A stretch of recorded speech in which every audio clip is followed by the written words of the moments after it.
Hello and welcome back to my second part of my legendary campaign tutorial.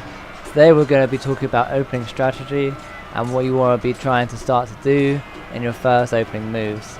Right now, as you can see, I've just wiped up some more rebel bowman scum who unfortunately did not die in the last battle, but that was done on purpose so I can get some more retainers and some more skill points for my general.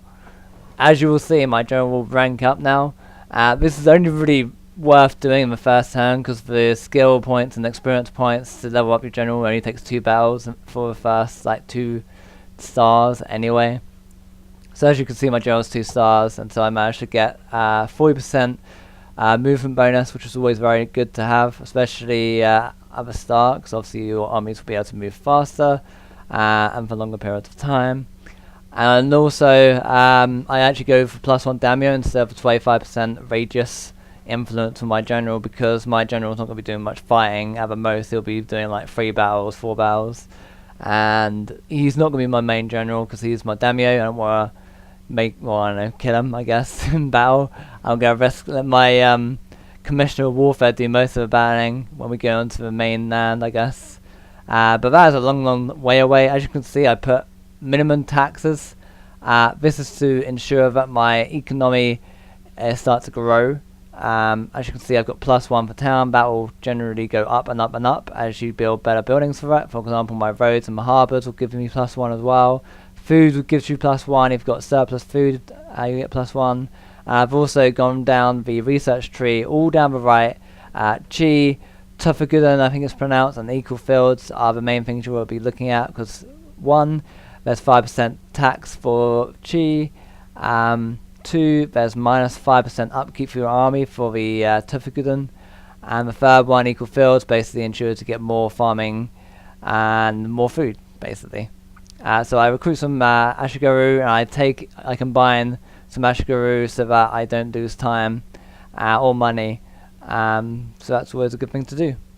As you can see, I recruit Ashigaru, which is always nice. I get my forces back. I'm not going to be attacking this year, but next year I will be.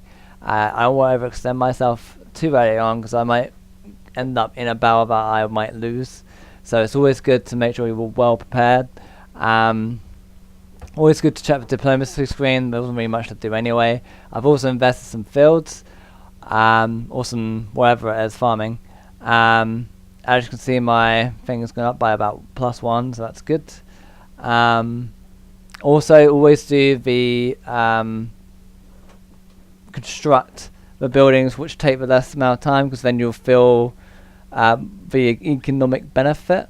So my roads and harbours are now done, so I'll actually feel the economic benefit straight away, whereas if I just done roads and farming, I wouldn't have got +1 or +2 now until the next turn, where we've end up with +3, if that makes sense.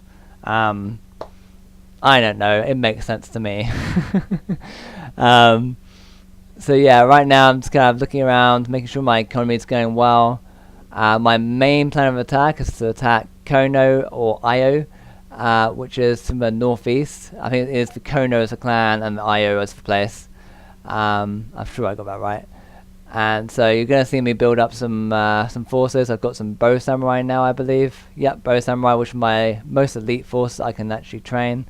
Always train a couple of your elite forces, which is obviously my bowmen, and I'm also going to provide 2 more Ashigaru to protect them. So I've got a good balance. You don't want to go all elite units because your money will get soaked up, and 2, your kind of forces may become vulnerable to a certain, I don't know, swords. It's kind of a rock paper scissors game. It might become vulnerable to a different unit. So always keep a good, well balanced army. You don't want to get your army completely trashed by some Yari Cav if you've got bowmen, if you know what I mean. Second thing I want to talk to you about is why I'm going to be expanding quite fast. Is right now you've only got 1 person that you're at war with, which is fine. But if you were to stay with 1 province, you would end up in about 5 years' time getting absolutely shat on, basically. The AI will take you out if you look weak. It has basically the similar kind of human nature as the Shogun himself in the 1550s or 60s, 70s, 80s, 90s. If you were weak, he would crush you. and that's basically what the AI does. If you look weak, he's gonna crush you. Here I fucked up big time.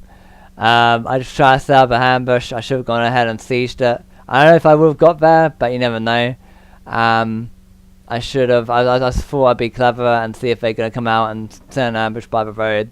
But it's so obvious that I'm in plain sight there. It's a bit. I should hide in the blossom. Anyway, you're going to see me next turn go on to strike at Kono. I don't actually attack it. It's got quite a big army inside. Don't be so overwhelmed. Don't think you've got to turtle up and get a whole bunch of men. If you've got a nice balanced army, you should be able to maneuver yourself around that.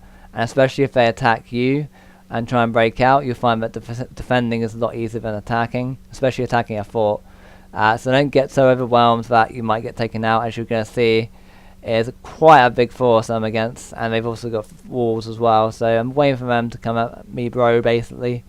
So yeah, that's pretty much the end. You're going to see next time they break out, and I'll show you the battle next time. So have a nice day, guys. Bye bye.